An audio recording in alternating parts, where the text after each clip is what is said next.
Indira Ampio, Miss France 2023, ce qui l'a plus troublée depuis le début de son règne. Indira Ampio a été sacrée Miss France 2023 à l'âge de 18 ans, dans les colonnes de Téléstar.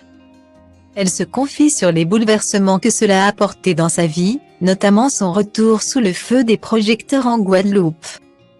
Elle était, sans conteste, l'une des favorites du concours, le samedi 17 décembre 2022. Ce qui était un rêve pour Indira Ampio devient réalité.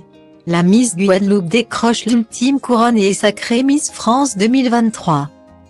Âgée de 18 ans, elle succède ainsi à Diane Lair. Très proche de sa mère, c'est dans ses pas que la jeune femme a souhaité avancer.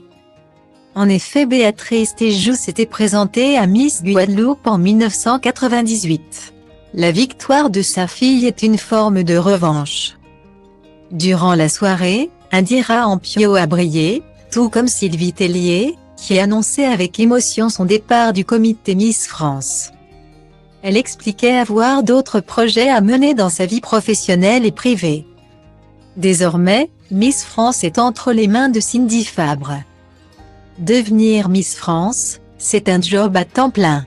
Indira Ampio, comme les anciennes Miss, a un emploi du temps très chargé et assiste à de nombreux événements, tout en faisant le tour de la France à la rencontre du public. Dernièrement, c'est à la cérémonie des Césars qu'elle se rendait. Cette vie en accéléré. Indira Ampio la raconte dans les colonnes de Téléstar samedi 25 février 2023.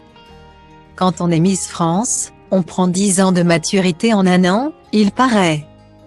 S'amuse-t-elle? Comme je suis très active, ça me va très bien.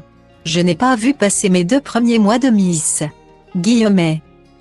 En revanche, il y a bien une chose qui l'a particulièrement troublée depuis le début de son règne.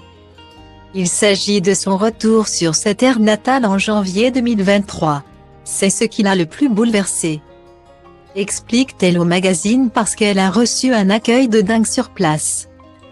Il faut dire que la jeune femme, devenue la 4e Guadeloupéenne à obtenir le titre de Miss France, est une fierté sur l'île.